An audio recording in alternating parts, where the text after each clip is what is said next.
Assalamualaikum warahmatullahi wabarakatuh.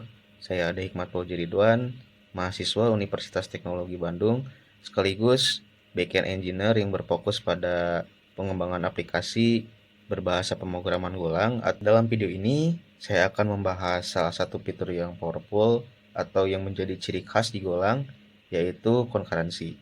Video ini saya buat sebagai bagian dari portofolio pribadi sekaligus untuk menyelesaikan tugas mata kuliah Professional Development yang diampu oleh Bapak Jack Febrian Rusdi STMT di Universitas Teknologi Bandung. Saya memilih topik ini karena concurrency merupakan aspek fundamental dalam bahasa pemrograman Golang. Tanpa pemahaman mendalam, aplikasi yang kita bangun itu bisa mengalami bottleneck, tidak efisien, atau bahkan gagal menangani banyak task secara bersamaan. Oleh karena itu, saya ingin rekan-rekan bisa lebih mengenal apa itu concurrency, bagaimana cara kerjanya, serta manfaat apa sih yang kita peroleh ketika kita mengimplementasikan si concurrency ini dengan benar. Harapannya, setelah menonton video ini, rekan-rekan bisa memahami konsep dasar di concurrency di Golang, terus mengetahui cara implementasinya, dan tentunya bisa mengimplementasikannya dalam proyek yang sedang dibangun atau yang akan dikerjakan. Baik, sebelum ke pembahasan, di sini ada mind map, di mana mind map ini bertujuan untuk memberikan garis besar ya tentang pembahasan apa yang akan kita bahas pada kesempatan kali ini. Untuk mind map sendiri, di sini ada Google Concurrency Tips, di mana dia memiliki tiga turunan, yaitu yang pertama pengantar concurrency, yang kedua perbandingan, dan yang terakhir kenapa concurrency itu penting.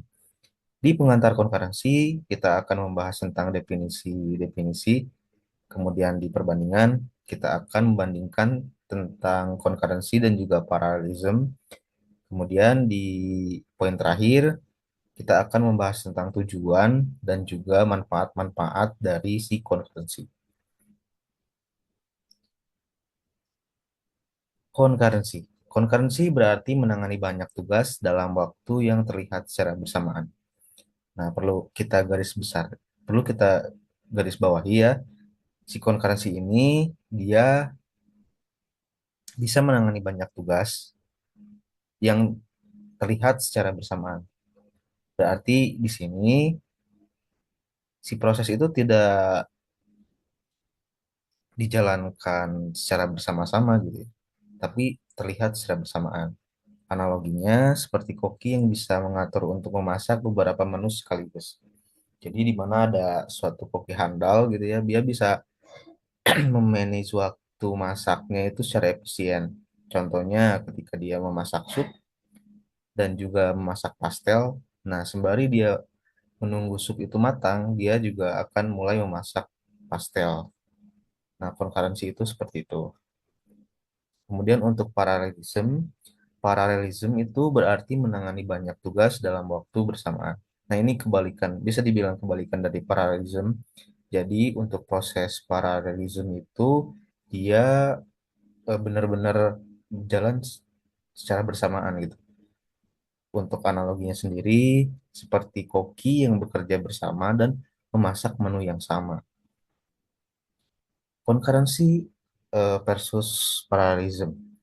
Di sini concurrency dia bisa menyusun dan mengatur banyak tugas agar bisa berjalan seolah-olah bersamaan, dan si parallelism itu menjalankan banyak tugas benar-benar secara bersama-sama di beberapa CPU atau core.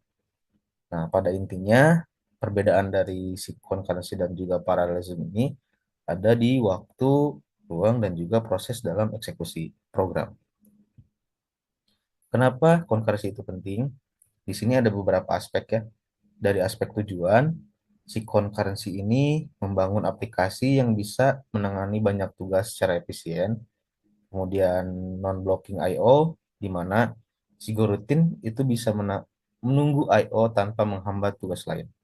Dari segi aspek skalabilitas, si concurrency ini bisa menjalankan ribuan goroutine secara bersamaan. Untuk dari segi performance, ini efisien karena si Goroutine itu kecil dibanding dengan OS Street ya. Oke, terima kasih. Sekian pemaparan dari saya. Mohon maaf bila banyak sekali kekurangannya. Akhir kata, Assalamualaikum warahmatullahi wabarakatuh.